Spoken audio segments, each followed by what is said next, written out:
কয়েকদিন আগে আমার দায়ের করা নির্বাচনী ট্রাইব্যুনালের মামলার একটি রায় আমি পেয়েছি। তো সেই রায়ের পরবর্তী পদক্ষেপ কী হবে এবং কীভাবে সেটিকে কার্যকর করা হবে সেটি আলাপ করার জন্যই আমি আজকে আমাদের মাননীয় সিসি মহোদয়ের সাথে দেখা করতে এসেছি। এটাই, আর কিছু না। সিসি মহোদয় কি বলবেন? না, এটা আর কিছু। পরবর্তী কার্যক্রম বলতে আসলে কি বুঝিয়েছেন? পরবর্তী কার্যক্রম তো আপনারা জানেন যে এটা ফাইলটা আসছে, এখানের উপরে একটা গ্যাজেট হবে, সেটার একটা টাইম ফ্রেম আছে। তারপরে গতকালকে নিউজ আপনারা জানেন যে একটা মতামতের জন্য আইন মন্ত্রণালয়ে পাঠানো হয়েছে। তো সেটারই একটা ফলো আপ আমাদের ইন্টারনাল ডিসকাশন বলেন, বা আমি যেহেতু এখানে মূল ছিলাম, বাদী ছিলাম, আমার তো একটা এই যে কি হচ্ছে সেটা আপডেট নেওয়ার একটা বিষয় থাকে, সেগুলোর জন্য।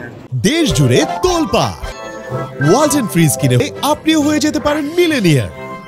হ্যাঁ, আপনি যদি দায়িত্বটা পান তাহলে হচ্ছে আপনি কত দিনের জন্য দায়িত্বটা পাবেন? এই যে এগুলো সবকিছুই আমরা যখন মানে গ্যাজেট হবে বা পরবর্তীতে আরও যখন এটা কার্যক্রমটা আরও অগ্রসর হবে, আমরা আমাদের যে আইনজীবী প্যানেল যারা রয়েছেন তাদেরকে সাথে নিয়ে আপনাদেরকে ফুল ব্রিফিং করতে পারবো। আমি on top of my head আমি কিছু বলতে চাচ্ছি না যেটা আইন সিদ্ধ না, তবে এতটুকু বলতে চাই, what ever we do, everything we have done so far. প্রত্যেকটা বাংলাদেশের যে প্রচলিত আইন রয়েছে, স্থানীয় সরকারের যে আইন রয়েছে, প্রত্যেকটি স্টেপ ফলো করে এবং আদালতের কোর্টে এটা হিয়ারিং করে সাক্ষী শুনানি সহ সমস্ত যাবতীয় কিছু সম্পূর্ণ আইনসিদ্ধভাবে করা হয়েছে। এখানে একটা অপপ্রচারের জবাব আমি আপনাদের মাধ্যমে দিয়ে দিতে চাই। অনেকে প্রশ্ন তুলেছে যে এখন কেন, এত বছর পরে কেন, বা এটা এমন না যে ওয়ান ফাইন মর্নিং 5 তারিখ অগাস্ট 5-এর পরে আমার মনে হয়েছে আমি কোর্টে গিয়ে একটা রায় লিখিয়ে নিয়ে এসেছি। এই মামলাটি কবে করা হয়েছে আপনারা খোঁজ নিলেই জানতে পারবেন। এখানে একটা টাইম ফ্রেম থাকে যে 30 দিনের মধ্যে অভিযোগ দায়ের করতে হয় ইলেকশনের ডেটে। সেই 30 দিনের মধ্যেই করা হয়েছিল।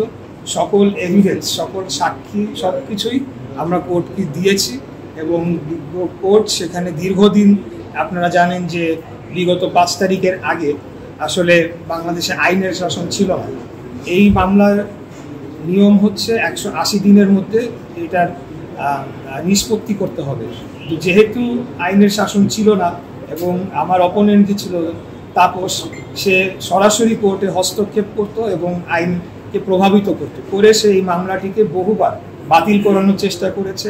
এমনকি কোর্টের যারা এইটার দায়িত্বে ছিল এই ট্রাইব্যুনালে, তাদেরকে হুমকি পর্যন্ত দেওয়া হয়েছে, কিন্তু কোনো সময় আমরা কিন্তু ব্যাক আউট করিনি।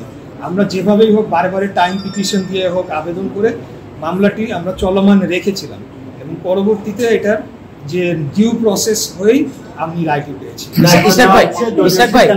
একটা ব্যাপার, সেটা হচ্ছে আপনারা ওই নির্বাচনের ওই সময়ও বলছিলেন যে একটা অবৈধ সরকারের আমলে অবৈধ নির্বাচন হচ্ছে, সেই অবৈধ নির্বাচনে পরবর্তীতে আপনার পক্ষে একটা রায় এলো। আমি অনেকবার দিয়েছি।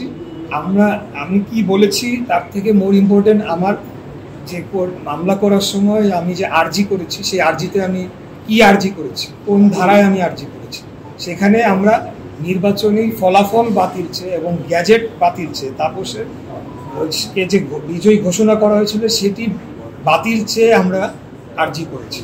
ঠিক আছে, একটা প্রশ্ন, সেটা হলো যেহেতু আপনি আদালতের রায় পেয়েছেন, রায় আপনার পক্ষে, সেক্ষেত্রে নির্বাচন কমিশন তো আপিলও করেনি। নির্বাচন কমিশন আপিল করেনি বা করবে কিনা এটা তাদের সিদ্ধান্ত, তারা সেই বিষয়ে। ভাই, কোর্টের রায় কি বলছে? আপনি কি 5 বছরই থাকতে পারবেন? তারা সেটা ওনাদের সিদ্ধান্ত, তো আমাকে বলবে না। সেটা যখন ওনারা সিদ্ধান্ত নেবেন নিশ্চয়ই অফিসিয়ালি তখন আমাকে জানাবেন। ওনারা মতামতের জন্য পাঠিয়েছে, এটাই হলো আপডেট। তাহলে গেজেট কতদিনের মধ্যে হতে পারে? সিসি মহোদয় কি এই ধরনের কোনো ইঙ্গিত দিয়েছেন? না, এটা উনি এই বিষয়ে আমার সাথে কথা হয় নাই।